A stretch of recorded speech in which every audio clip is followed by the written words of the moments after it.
Conrad Black has said all along he is innocent of the charges against him. He appeared to genuinely believe that he would be vindicated.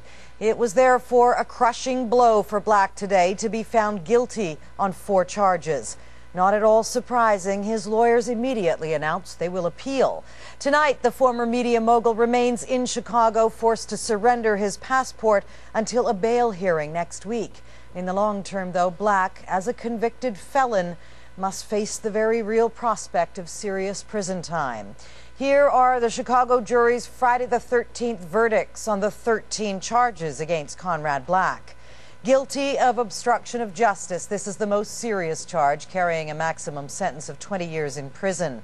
Guilty on 3 counts of mail fraud, which could lead to additional prison time plus a fine of $1 million.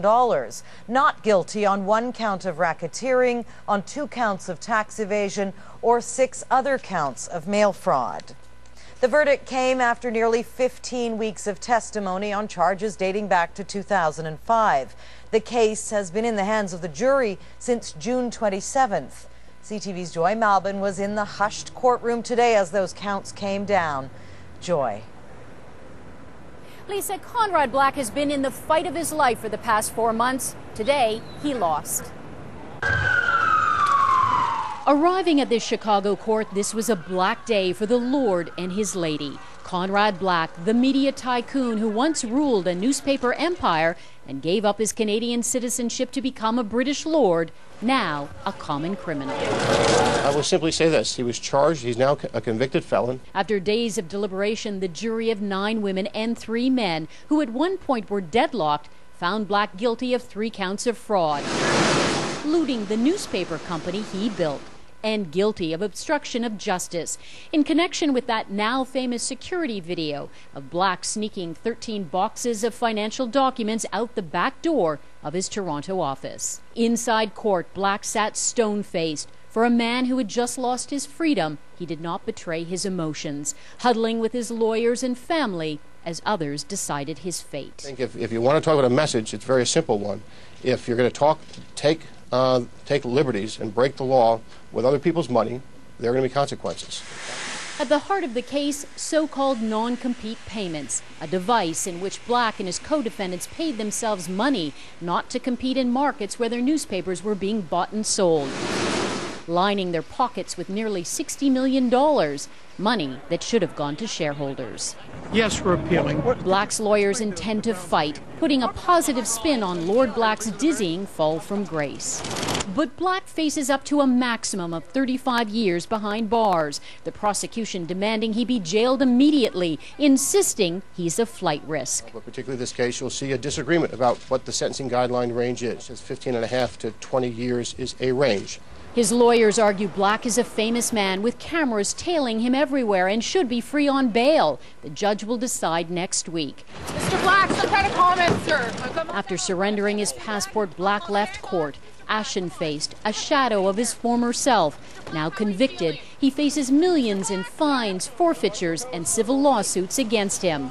Up for grabs, his mansion in Palm Beach, proceeds from his New York apartment, and other luxury items. Black, who's shown contempt for the media and the U.S. prosecution's case against him, could find that his words come back to haunt him. You know, there were some earlier things that happened that will come back to haunt him. When he said that this case hangs like a toilet seat around the neck of the prosecution, when he said that this case was bullshit, and when he said that the prosecutors were Nazis, that's not going to help him at sentencing time. That's going to show a continuing lack of contrition. In the American crackdown on white-collar crime, Conrad Black is the latest CEO to fall. At 62 years old, he could spend the rest of his life in prison. He'll be sentenced November 30th. Lisa? And Joy, where will he actually spend his time between now and then? There seems to be a great deal of uncertainty on that. Well, that's the question, Lisa. There was a fierce fight in that courtroom. Prosecutors wanted to revoke his bond. They don't want him to go back to Toronto. He had to surrender his passport. But Black's lawyers said, look, even if it's uncomfortable, maybe even expensive, let him stay here. They really wanted to put him in jail, maybe even slap an ankle bracelet on him. And rich he was, one of the most powerful media barons this country has ever seen, affording him many luxuries, including hobnobbing with the rich and famous. a high society club he stubbornly and repeatedly insisted he would return to. This has been one massive smear job from A to Z, and it'll have a surprise ending. Now he has to contemplate the reality that he was wrong and that he is going to jail. And I don't know how he's going to come to terms with that reckoning. It's going to be very difficult for him because he really has been in denial for a long time.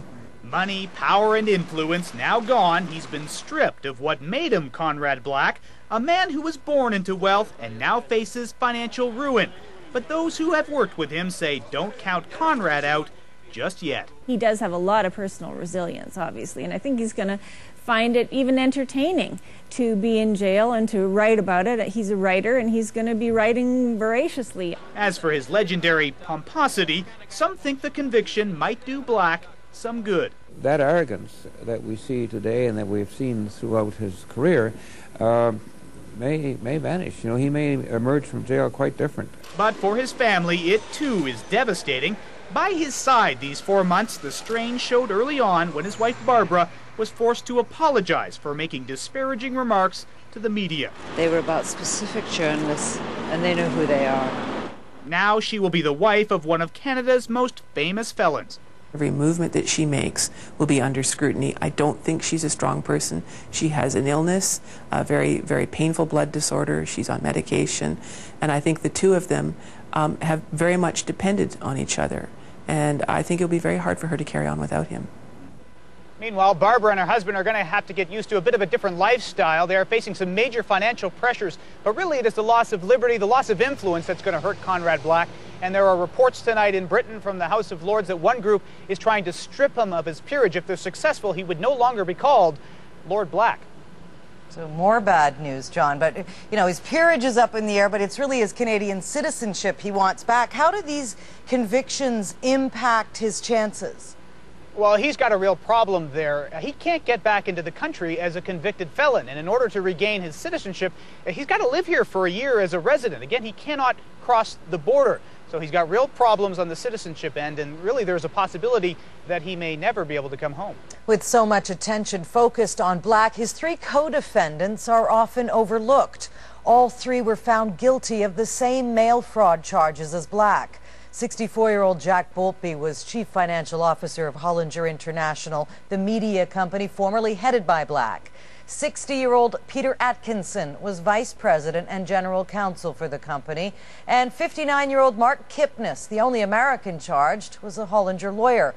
Each faces up to 15 years in prison.